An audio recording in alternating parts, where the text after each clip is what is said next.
Om Swastiastu. Assalamualaikum warahmatullahi wabarakatuh. Salam sejahtera bagi kita semua. Namo Buddhaya, salam kebajikan, rahayu. Salam guru penggerak, tergerak, bergerak, menggerakkan. Pada video kali ini, saya akan memaparkan tentang aksi nyata yang sudah saya lakukan, yaitu pada modul 1.4 terkait dengan budaya positif. Perkenalkan, saya Inyoman Widane, CGP Angkatan 11 Kabupaten Klungkung, Provinsi Bali. Yang terhormat Ibu Fasilitator, Ibu Putu Ana Marsiani Giri, dan yang saya hormati pula Bapak Pengajar Praktik IGD Windia Lapiarsa. Adapun yang melatar belakangi kegiatan ini adalah untuk mengembangkan dan menyebarkan terkait dengan pemahaman budaya positif di sekolah. Kenapa sekolah? Karena sekolah merupakan salah satu sentral atau pusat dari pendidikan.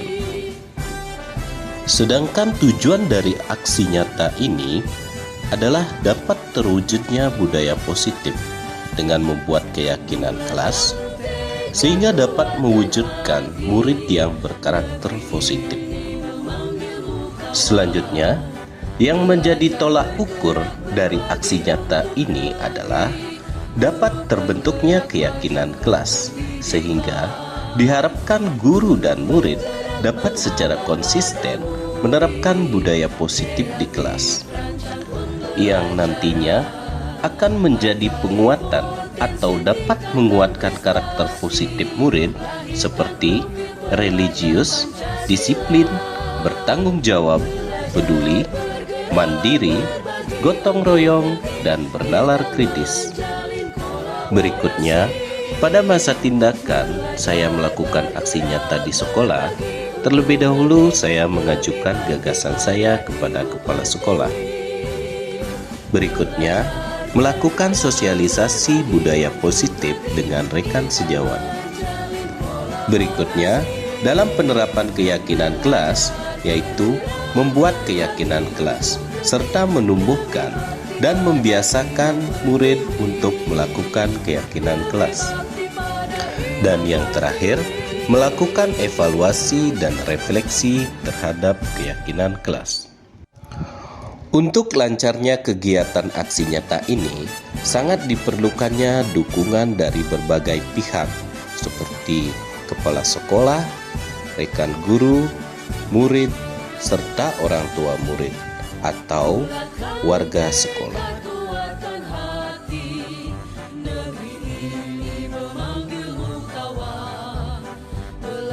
Bergerak berbagi untuk negeri, guru penggerak maju pendidikan, guru penggerak menghamba pada murid, kreatif rancang pembelajaran, hargai potensi, tingkatkan prestasi, lahirkan profil pelajar Pancasila, belajar bergerak.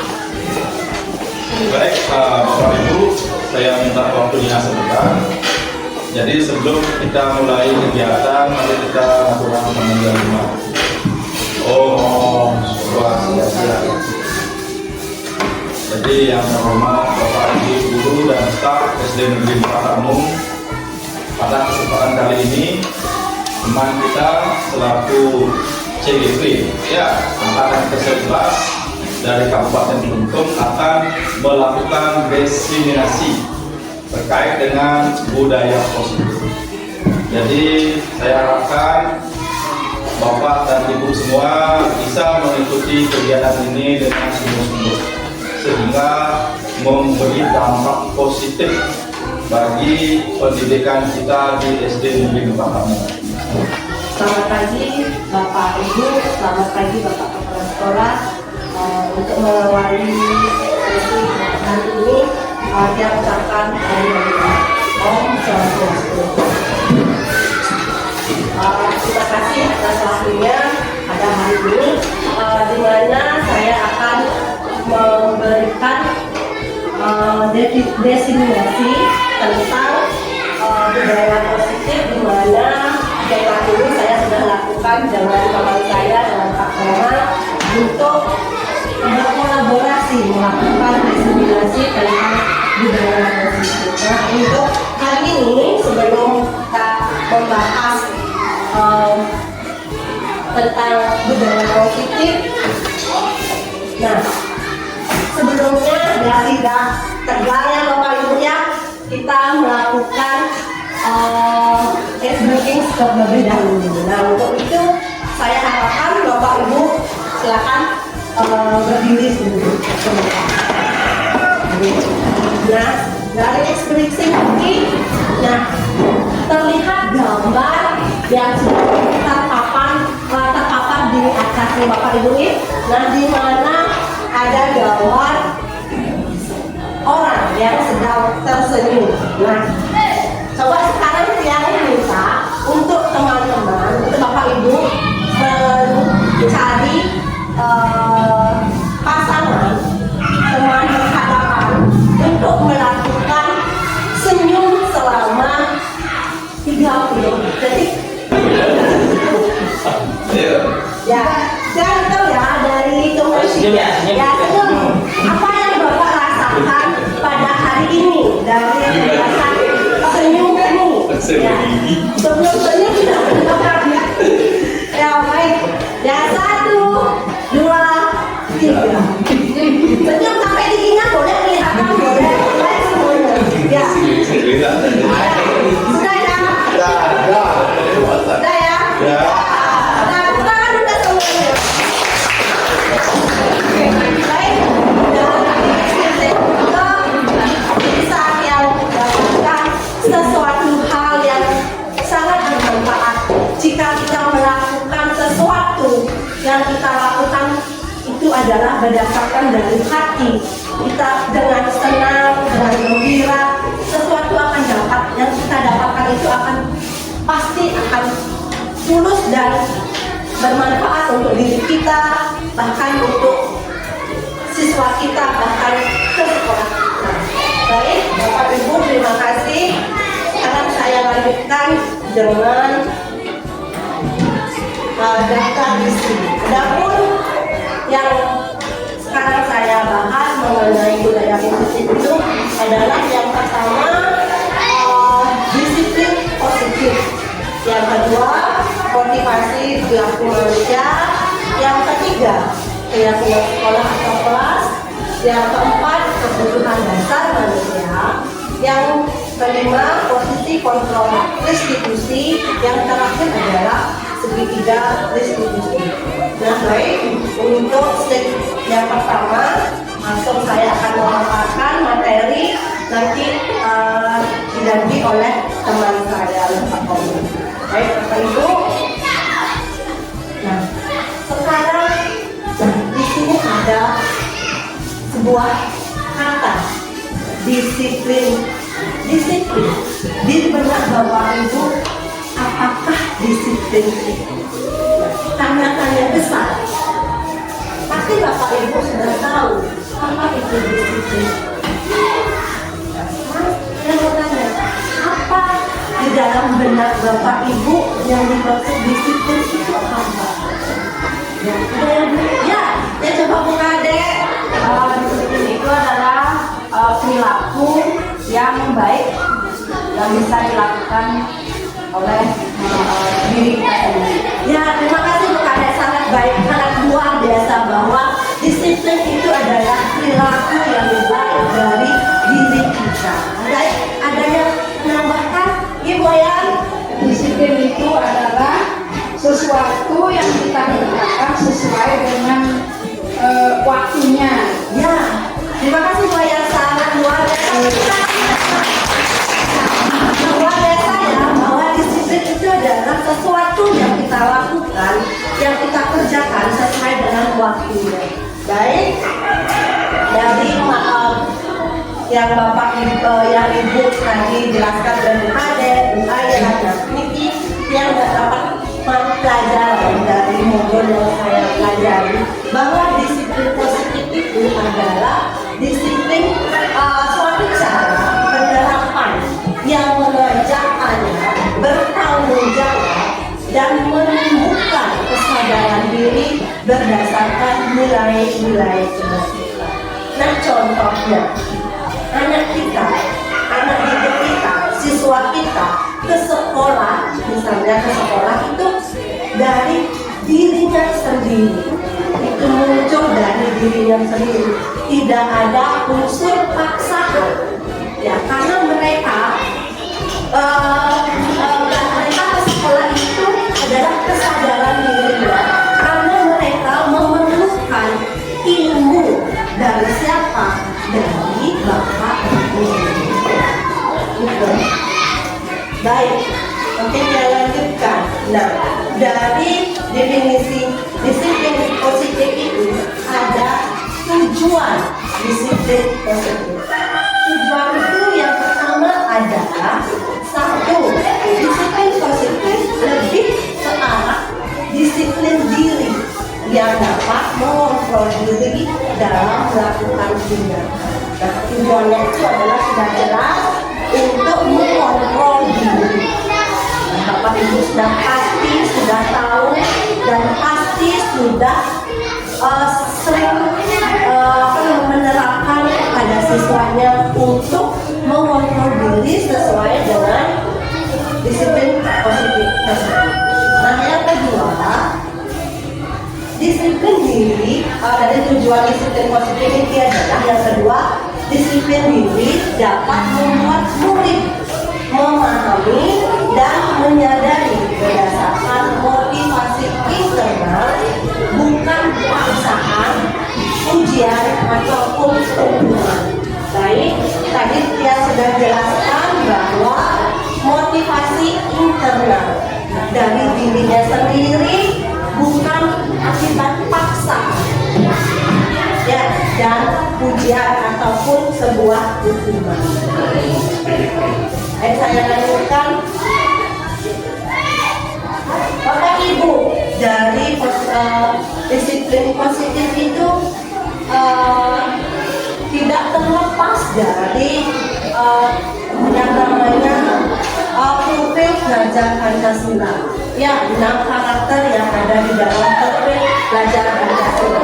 Nah, 6 karakter ini sudah Bapak Ibu lakukan setiap hari sesuai dengan 6 karakter ini. Nah, Bapak Ibu, sekarang saya mau tanya kembali, 6 karakter profil Pancasila itu ada apa saja? Yo, apa saja? Bu Ilo, gimana menurut Bapak pada teman-teman? Ya, Bapak Taran, terima kasih. Lain. Pak Yan. Mandiri. Terima kasih Pak Yan, sangat bagus, luar biasa. Ayo, yang lain. Pak Agung, kreatif, terima kasih. Bu Yan jawab. Bertanggung jawab. Satu. Bergerak. Baik, di buku Bapak Ibu sudah menjelaskan bahwa 6 karakter itu ada bagaimana desa setiap hari kita lakukan persembahyangan bersama, melakukan peringatan hari-hari besar tentunya, dan sebelum melakukan kegiatan di kelas kita sudah melakukan ini, berdoa sebelum dan sesudah melakukan pembelajaran. Nah, ini sudah terimplementasi, sudah Bapak Ibu lakukan setiap harinya. Tentunya ini berdasarkan 6 profil belajar Pancasila. Bapak Ibu, yang lanjutkan. Baik, nah, dari yang kedua mengenai motivasi perilaku manusia. Motivasi, kata motivasi, dari kata tersebut Bapak Ibu pasti mempunyai motivasi diri di dalam hati Bapak Ibu. Dari kata motivasi itu saya bisa bertanya oleh Bapak Ibu, apa di dalam benak Bapak Ibu yang dimaksud dengan motivasi?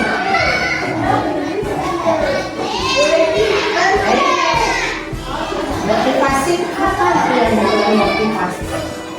Oke, Itu adalah satu dorongan yang mampu mengakibatkan kita untuk menghabiskan Ya.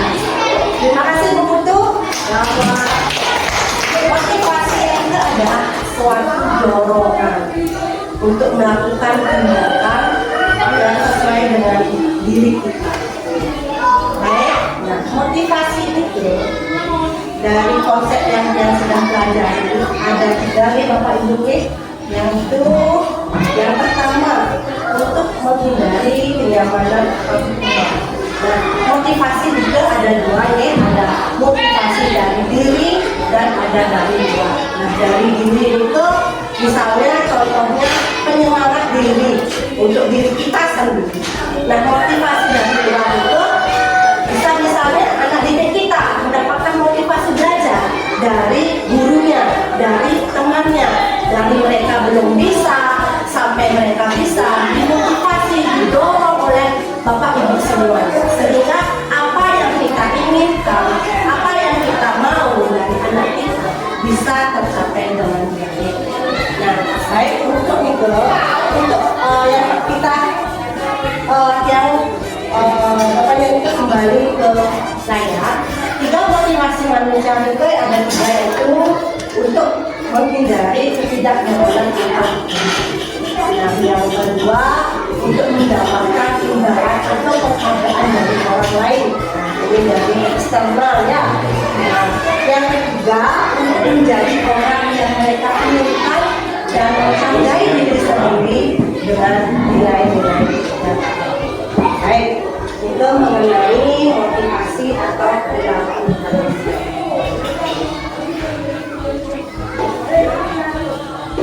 Yang ketiga adalah keyakinan sekolah atau keyakinan kelas. Nah, Bapak Ibu, dari keyakinan sekolah atau keyakinan Bapak Ibu tentunya sudah mempunyai keyakinan kelas di setiap kelas. Nah, keyakinan kelas itu dibuat oleh siswa. Kita mengadakan kesepakatan dulu untuk membuat keyakinan itu. Keyakinan itu dibuat oleh siswa dan dipergunakan oleh siswa. Nah, keyakinan sekolah ini, guru berperan dalam mewujudkan terbentuknya keyakinan sekolah atau kelas dengan adanya kesepakatan antara guru dan murid. Bapak Ibu tentunya sudah membuat keyakinan kelas dan kita melakukan kesepakatan dulu kepada siswa kita apa saja keyakinan kelas yang kita gunakan untuk di kelas kita. Yang itu. Kedua, keyakinan sekolah atau kelas berupa kenyataan universal yang mudah dilihat dan dipahami dan harus diterapkan di lingkungan sekolah. Bapak Ibu sudah membuat keyakinan kelas dan menjadi kelas. Keyakinan kelas itu kata-katanya itu harus mudah diingat oleh anak-anak. Ya, setelah mereka membuat keyakinan kelas, mereka lupa dengan keyakinan kelas mereka dan mereka yang melanggar, apakah bisa menggunakan kata-kata yang mudah diingat dan dipahami oleh siswa kita. Nanti seperti ini contoh keyakinan kelas di kelas 1 ya. Di kelas 1 yaitu tentang misalnya kita sepakati dengan harus aktif belajar mengenai pembelajaran yang Bapak Ibu lakukan. Yang ketiga adalah yang pertama adalah kenyamanan, rasa aman, rasa mereka dilindungi oleh Bapak Ibu guru dari sekolah, rasa dilindungi oleh teman-teman. Baik, itu adalah contoh keyakinan kelas. Bapak bisa mencari contoh-contoh lain yang ada di YouTube ataupun di mana Bapak Ibu. Baik, ada yang bisa saya sampaikan itu materi 3 materi yang saya sampaikan. Untuk itu saya untuk waktu saya persilakan untuk Pak Kober untuk mengisi dan memaparkan waktu materi kami untuk waktu kami.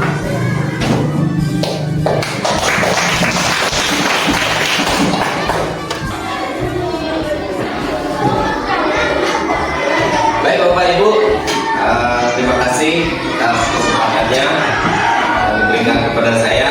Tapi sebelum kita mulai, masih semangat ya? Oke. Bisa tepuk semangat? Anak-anak kita aja bisa, pasti kita bisa ya. Ayo, saya akan pimpin langsung. 1, 2, 3, tepuk semangat. Semangat. Saya ganti ya, tepuk semangatnya kan udah biasa seperti itu ya. Tepuk semangat, klok, ding ding ding, dung dung dung, ding ding ding, dung dung dung. Oh, semangat, ya. Ding ding ding, dung dung dung. Ya. Baik, kita ulang. 1, 2, 3, tepuk semangat. Ding ding ding, dung dung dung, ding ding ding, dung dung dung. Semangat. Ya, baiklah, terima kasih atas sudah semangat.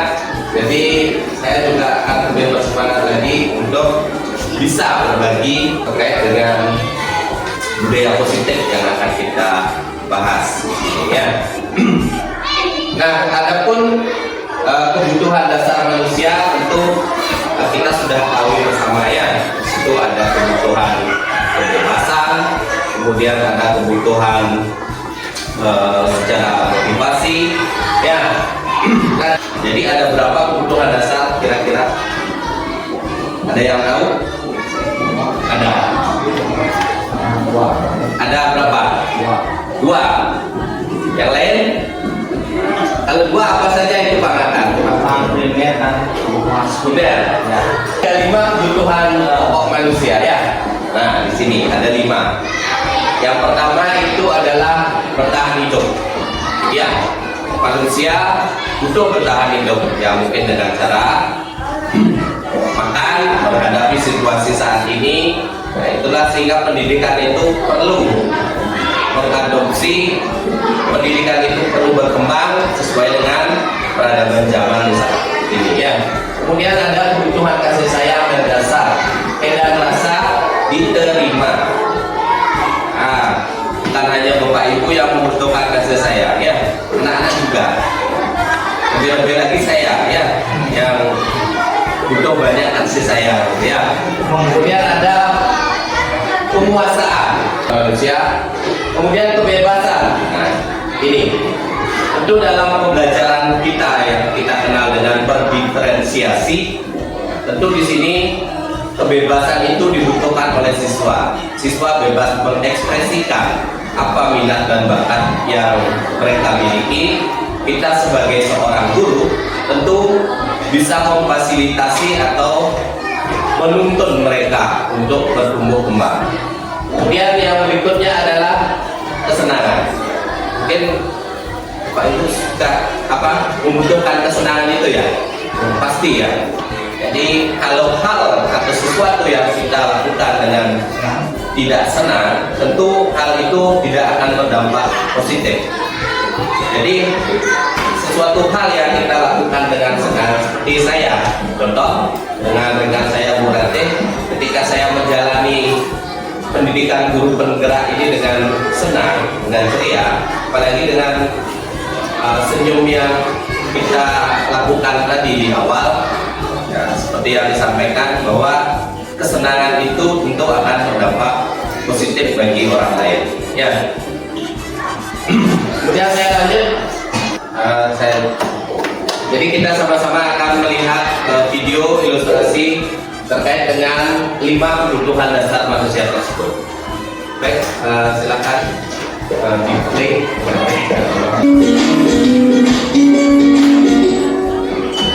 Sayang dan bahagia ibu dan bapak guru hebat. Untuk membangun budaya sekolah yang positif,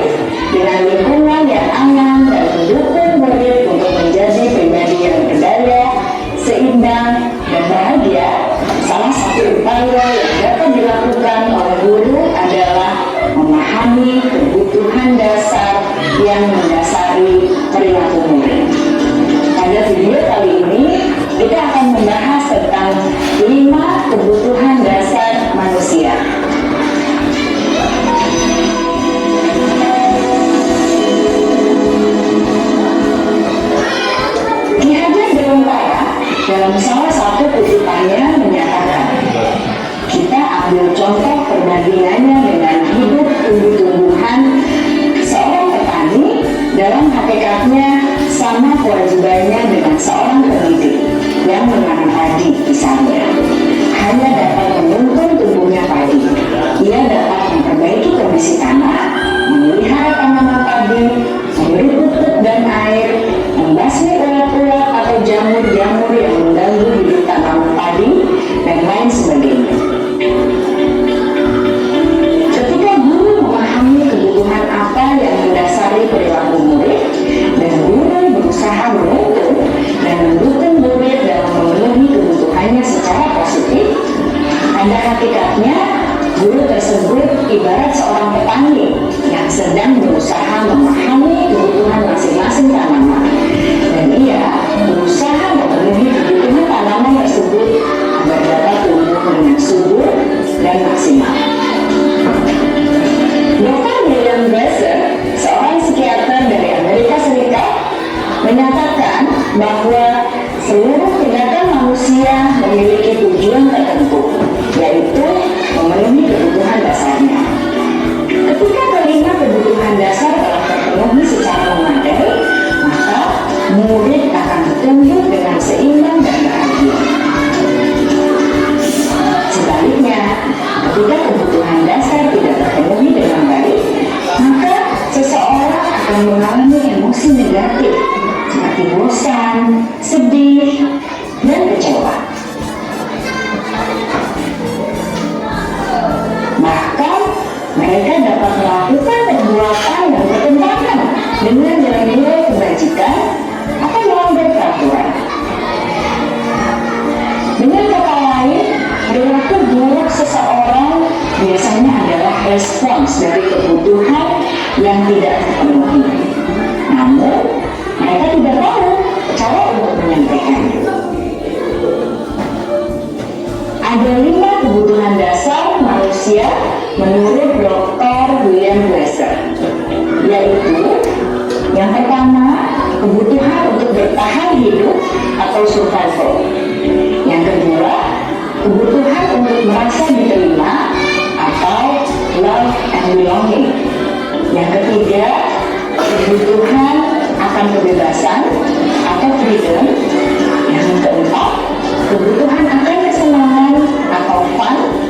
Dan yang kelima, kebutuhan akan kekuasaan atau power.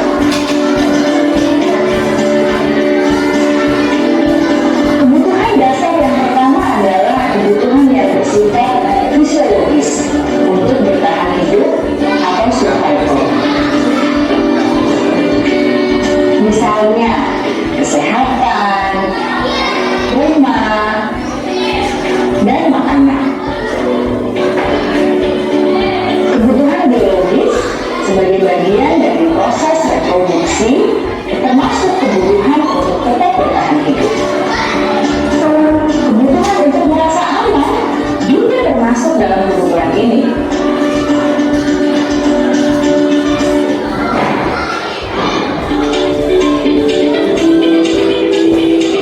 Agar murid dapat belajar dengan baik, kebutuhan mereka akan rasa aman, pangan, sandang, dan papan harus terpenuhi. Bagaimana mungkin mereka dapat belajar dengan baik kemudian mereka datang ke sekolah dengan perut yang lapar apabila rumah mereka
murid-murid yang memiliki kebutuhan yang besar untuk merasa diterima, biasanya mereka belajar karena suka pada gurunya.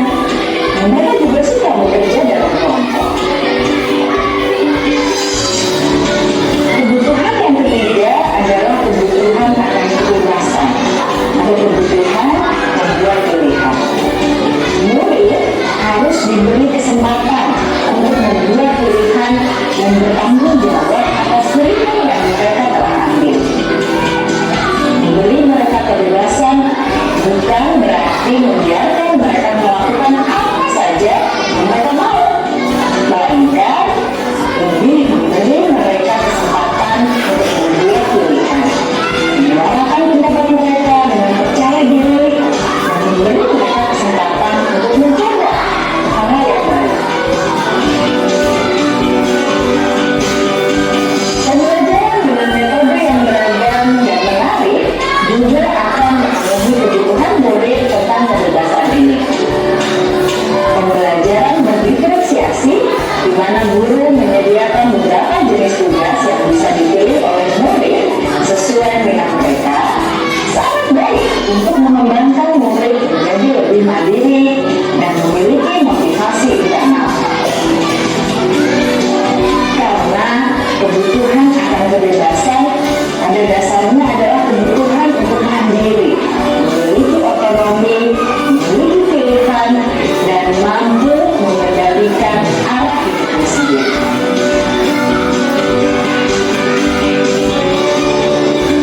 Kebutuhan yang keempat adalah kebutuhan akan kesenangan. Benar Bapak Ibu, hidup tanpa rasa senang, betapa menyedihkannya. Glasser menghubungkan kebutuhan akan kesenangan dengan belajar. Jangan sepelekan kebutuhan murid untuk merasa senang di kelas.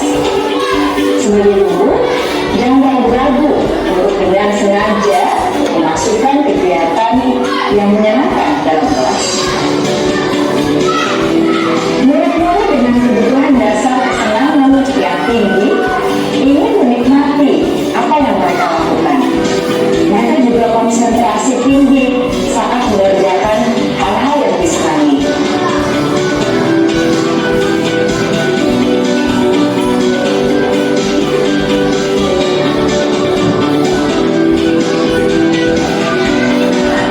Kebutuhan yang kelima adalah kebutuhan akan penguasaan. Setiap murid memiliki kebutuhan untuk merasa kompeten, menjadi terampil, diakui pencapaian dan keterampilannya, didengarkan, bisa membuat dampak dan pengaruh, dan memiliki rasa harga diri. Mereka sebaiknya diberi kesempatan untuk membuat keputusan tentang hal-hal yang penting dalam hidupnya dan tidak merasa dikontrol oleh guru sekolah. Pada murid yang telah menginjak usia remaja, seringkali mereka merasa tidak memegang kendali atas kehidupannya sendiri, karena guru kerap kali berpengaruh dalam mengambil keputusan. Murid-murid yang memiliki kebutuhan dasar akan penguasaan yang tinggi biasanya selalu ingin menjadi pemimpin. Mereka juga suka mengamati sebelum mencoba hal-hal yang baru. Mereka juga perfeksionis dan merasa kecewa bila melakukan kesalahan.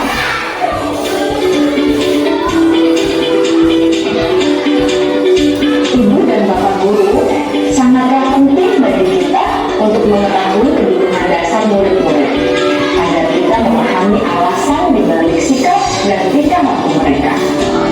Bila murid berperilaku buruk atau melanggar peraturan sehingga tindakannya tidak sesuai dengan nilai yang dibagikan, maka guru harus mencari tahu alasan yang mendasari tindakan tersebut dan kebutuhan apa yang belum terpenuhi. Melalui percakapan dengan guru dalam pendekatan disiplin positif, murid dapat diajak sikap efektif dalam mengenali kebutuhan-kebutuhan yang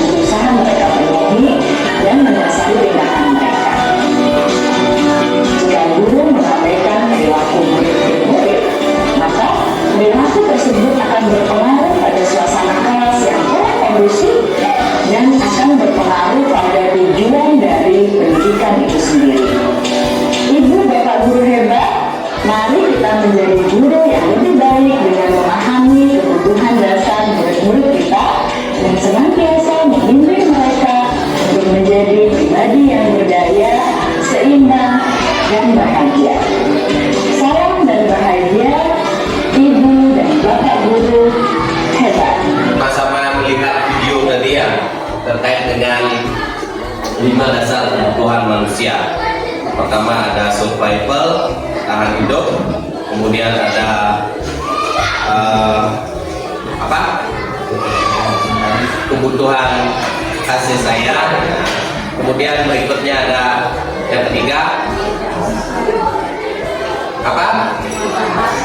ya, kemudian yang keempat kekuasaan, yang kelima kesenangan ya. Jadi dari 5 kebutuhan dasar manusia itu tentu kita bisa memahami terkait dengan apa yang perlu kita lakukan di sekolah. Nah, tentu saja kita di sekolah untuk kita dituntut untuk bisa selalu menuntun, untuk bisa selalu memenuhi kebutuhan belajar siswa kita. Nah, kemudian dari hal tersebut ada 5 posisi kontrol ya, itu restitusi ya, restitusi. Kira-kira berkaitan dengan kata re itu ada yang bisa paham ya? Ada yang bisa mengetahui terkait dengan restitusi. Re di sini artinya apa kira-kira? Pengulangan lagi. Pak Kadek mungkin ini wali kelas 6. Bagaimana Pak Kadek? Ya, terkait dengan restitusi pengulangan ya. Jadi kita di pendidikan guru penggerak ini kita dikenalkan dengan adanya segitiga restitusi. Oke. Jadi dari segitiga restitusi di sini kita dapat mengetahui apa kebutuhan siswa tersebut melalui wawancara atau berdiskusi langsung dengan siswa. Nah, dari 5 posisi kontrol restitusi, terus yang mana yang benar ini? Guru sebagai apa? Guru sebagai manajer. Oke, ya, guru sebagai manajer. Dari kata manajer itu kita sudah sama-sama ketahui, manage artinya mengontrol. Jadi mungkin tidak perlu saya bahas panjang lebar lagi terkait dengan bagaimana kita mengontrol siswa kita di kelas, bagaimana kita mengontrol diri kita sebagai seorang guru, hal apa yang harus kita lakukan. Nah, itu Bapak Ibu sudah paham. Nah, jadi sesuai apa yang saya sampaikan tadi atau paparkan tadi di slide sebelumnya, di sana ada 5 posisi kontrol guru yang Bapak Ibu pilih itu adalah manajer ya, sebagai manajerial atau pengontrol. Nah, dari posisi kontrol ini dapat saya kaitkan ketika saya mendapatkan laporan dari ketua kelas dan guru piket ya. Yang pertama ini terkait dengan siswa yang sering terlambat. Di sini saya melakukan segitiga restitusi tergasi, kemudian ada konfirmasi, kemudian ada menanyakan keyakinan kelas. Ya. Nah, sebagai seorang manajer, tentu saya tidak melakukan tindakan guru sebagai penghukum. Ya. Sebagai manajer di sini atau sebagai seorang kontrol, di sini saya membuat waktu bersama murid, ya, mempersilahkan murid bertanggung jawab dan mendukung murid agar dapat menemukan solusi. Hal yang pertama saya panggil di sini adalah saya mau konfirmasi. Ini kan berdasarkan laporan dari guru piket bahwa anak tersebut tetap terlambat. Saya bertanya kepada siswa tersebut, apakah benar anak ini datang terlambat? Saya mau konfirmasi. Kemudian saya bertanya alasannya, ya, saya bertanya alasannya terkait dengan validasi. Saya bertanya alasannya, kenapa kamu terlambat? Kemudian anak itu mulai berani mengungkapkan,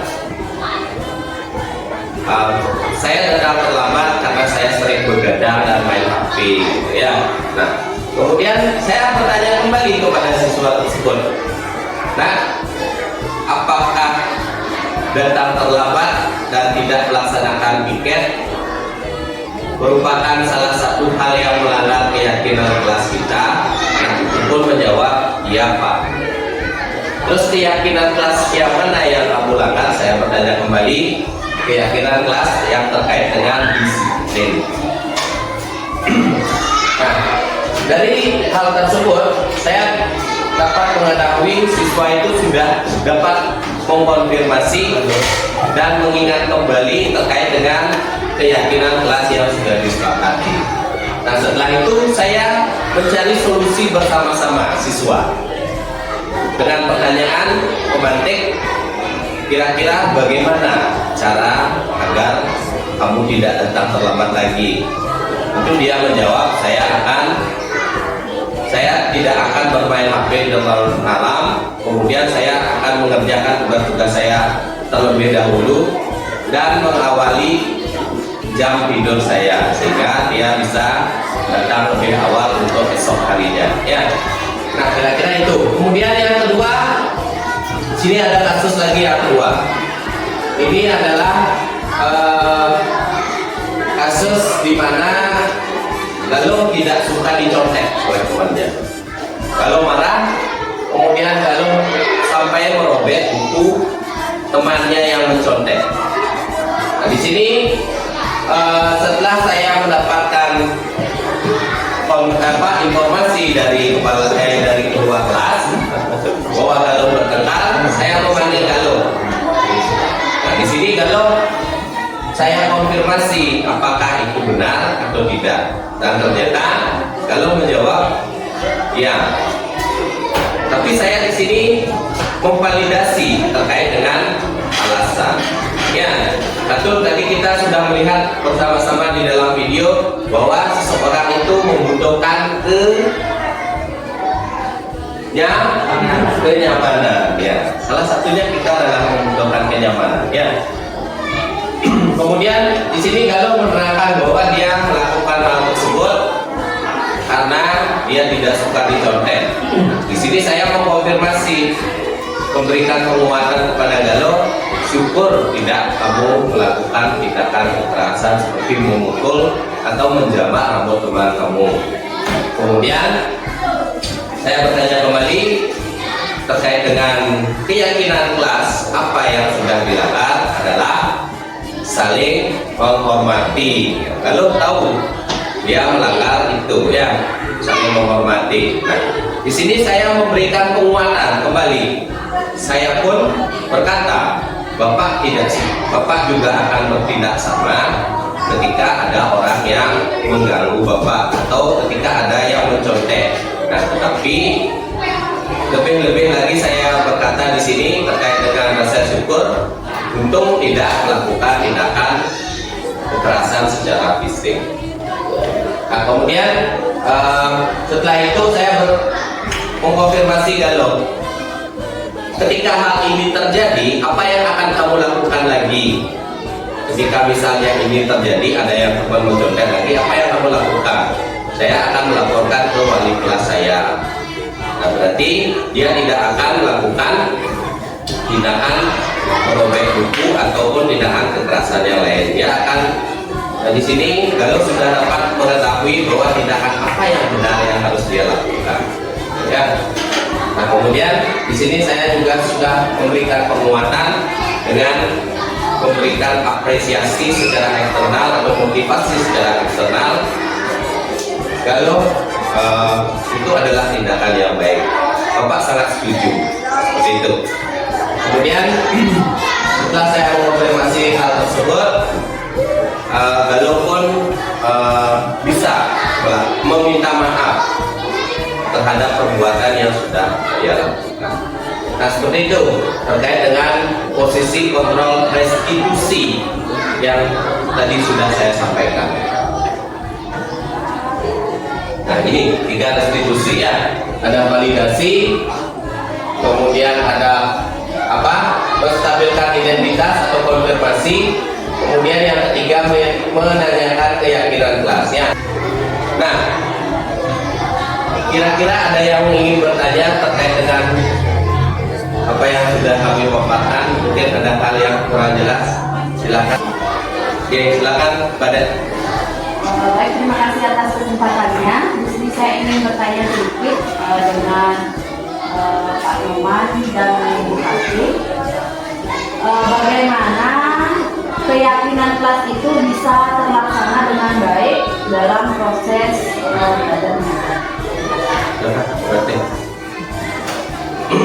Boleh dijawab. Baik, terima kasih atas kepada adik yang sudah bertanya. Tadi pertanyaannya adalah bagaimana cara melakukan keyakinan kelas itu bisa berjalan dengan baik. Baik Bapak Ibu, mengenai keyakinan kelas itu adalah kesepakatan kita dengan siswa di kelas. Nah, kesepakatan kita itu kita lakukan dulu kepada anak didik kita. Misalnya seperti tadi yang sudah jelaskan mengenai di kelas tentang disiplin waktu. Disiplin waktu itu kita sepakati. Jika ada anak kita yang melanggar dari disiplin waktu itu, kita tanyakan, anak-anak tadi waktu ini kita sudah membuat kesepakatan kelas. Kalau anak-anak melanggar kesepakatan kelas itu, berarti kembali kemana ke anak tersebut, seperti itu. Berarti kita melakukan pelanggaran dulu pertama melakukan kesepakatan dulu, setelah itu memilih yang mana yang kita sepakati, setelah itu kita laksanakan. Setelah kita laksanakan, jika ada yang melanggar dari kesepakatan kelas tersebut, kita kembali melakukan perbaikan atau restitusi yang telah disampaikan. Nah, seperti itu mungkin ada tambahan dari Pak Omar. Terima kasih.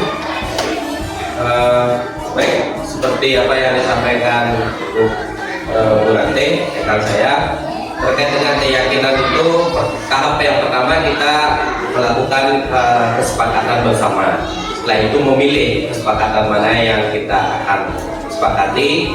Kemudian ketika ada pelanggaran, tentu kita sudah seperti apa yang saya sampaikan tadi, tentu kita melakukan restitusi tersebut ya.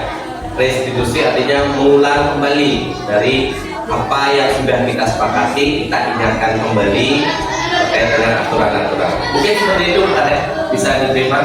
Oke. Baik, ada rekan yang lain? Oke. Ada yang bertanya? Oke, silakan Pak Rekan. Baik, terima kasih atas waktunya.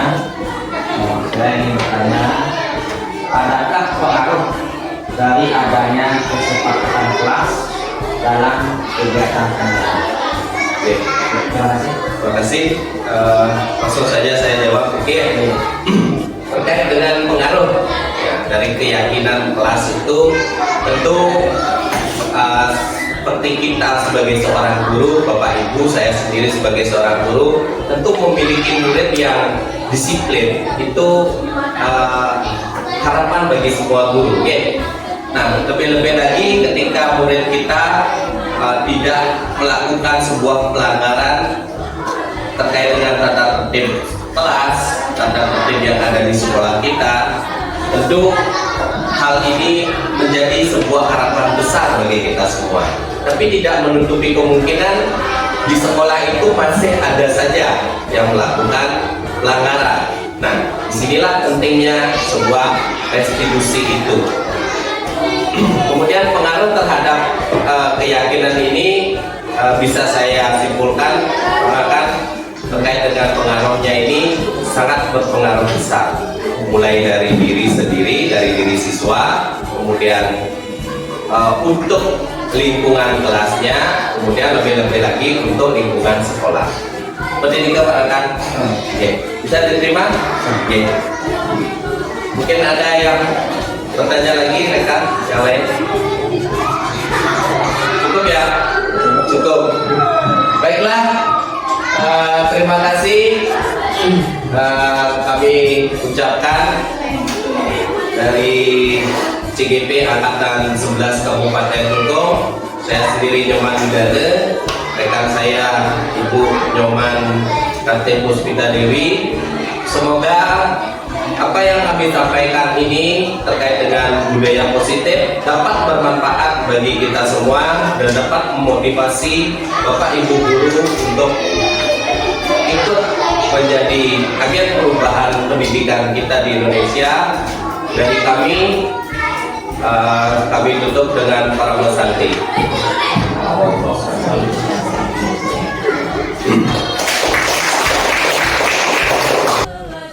Selanjutnya, dalam mewujudkan keyakinan kelas, ada beberapa langkah yang sudah saya lakukan. Yang pertama adalah menanyakan kelas impian. Di sini, siswa dapat berperan aktif serta mengemukakan pendapat mereka masing-masing apa dan bagaimana kelas impian mereka, sehingga siswa dapat merasa nyaman dan aman dalam bertumbuh kembang serta dapat belajar dengan baik. Kedua adalah mengelompokkan impian yang positif dengan nilai-nilai kebijakan yang universal. Yang ketiga, berdiskusi peran murid dengan keyakinan kelas. Adapun harapannya di sini adalah siswa dapat menjunjung tinggi nilai-nilai positif terkait dengan keyakinan yang mereka sepakati, seperti bekerja sama, bergotong royong, serta dapat saling menghargai pendapat masing-masing. Yang terakhir, hal yang tidak boleh dilupakan dan yang tidak kalah penting adalah selalu melakukan evaluasi secara berkala. Adapun umpan balik dari murid adalah sebagai berikut. Halo, perkenalkan nama saya Ibu Yogananda Dharma Putra. Saya dari siswa kelas 6 SDN Negeri 4 Takmung. Saya sangat senang diajak membuat keyakinan kelas oleh Pak Nyoman Widana.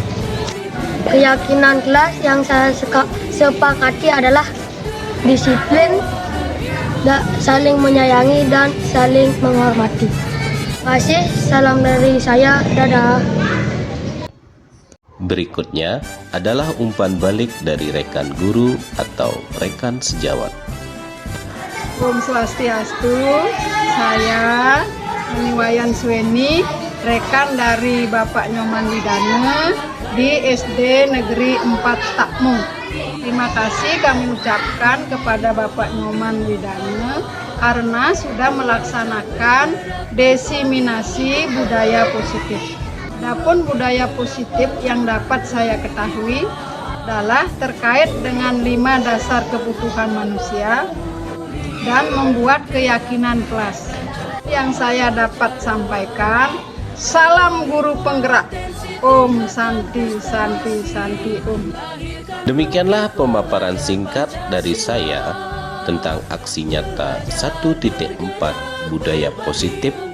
Terima kasih atas perhatiannya. Semoga dapat bermanfaat bagi Bapak Ibu guru hebat untuk terus bergerak menjadi agen perubahan pendidikan di Indonesia. Saya tutup dengan Parama Santi. Om Santi Santi Santi. Assalamualaikum warahmatullahi wabarakatuh. Salam sejahtera bagi kita semua. Namo Buddhaya. Salam kebajikan. Rahayu. Salam guru penggerak.